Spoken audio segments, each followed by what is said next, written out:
কুরবানি যে আমরা করি, গরু ছাগল কুরবানি দেই, আমরা তো ফিলিংসই বুঝি না যে আসলে আমরা কি করতেছি, কেন করছি, কার স্মৃতিতে করছি, না করলে কি হতো। তো এটা নিয়ে তো এই যে একটু আগে এক ভাই বলে গেলেন যে এগুলো নিয়ে যে বিভিন্ন মহলে অনেক সমালোচনা, পশু কুরবানি অমানবিক এই সেই, এগুলো তো চিন্তারই জায়গা নাই, এগুলো চিন্তার তো জায়গাই নাই আমাদের কাছে। কারণ এখানে সবচেয়ে বড় কথা ছিল নিজের জীবন কুরবানি করা, নিজের জীবনটা কুরবানি করা। নিজের জীবন না আছে, আল্লাহ আমার কাছে একটা খাসি চেয়েছেন, একটা গরু চেয়েছেন, একটা বাহিমাতুল আনআম চেয়েছেন। এখানে তো আমার নিজের জীবনটাই দেওয়ার কথা ছিল, ওটা না নিয়ে আল্লাহ পাক বলেছেন যে বাহিমাতুল আনআম একটা দিলেই হবে। তোমার কাছে ওটার গোশতও চাই না, চামড়াও চাই না, কিছুই চাই না, তাকওয়াটুকু চাই। তাতেই এত কথা। এটা দামি বা কত? 10-15 হাজার, একটা গরু 50,000, 60,000, 1 লাখ টাকা। 1 লাখ টাকা কি আপনি সন্তানের মূল্য দিয়ে হিসাব করতে পারবেন? তো এখানে মূল জিনিসটাই হচ্ছে আল্লাহ পাকের হুকুম।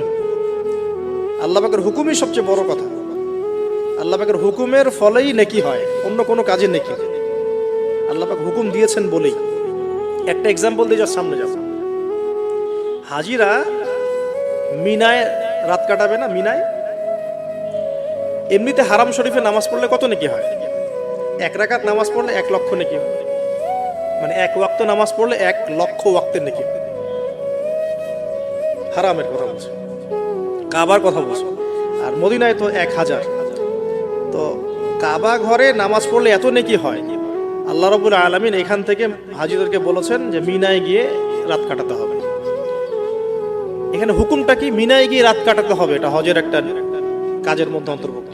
মিনায় গিয়ে রাত কাটাতে হবে।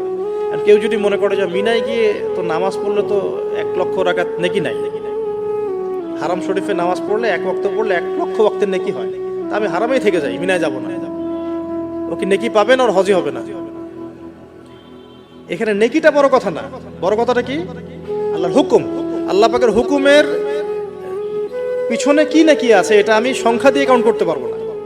আল্লাহ পাক হুকুম দিয়েছেন মানে সেখানে ইনফিনিটিভ নেকি আছে, ওটা 1 লক্ষ 2 লক্ষ 5 লক্ষ দিয়ে হিসাব করা যাবে না।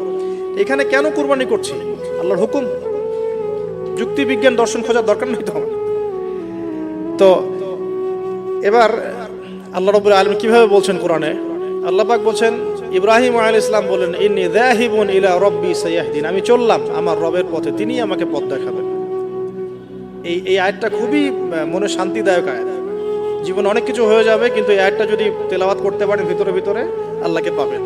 ইন্নী যাহিবুন ইলা রাব্বি সায়াহদিন, আমি ছুটলাম, আমি চললাম আমার রবের দিকে, তিনি আমাকে পথ দেখাবেন। রব্বি হাবলি মিনাস সালিহিন, আল্লাহ আমাকে সুসন্তান দান করুন, সালেহীন সন্তান।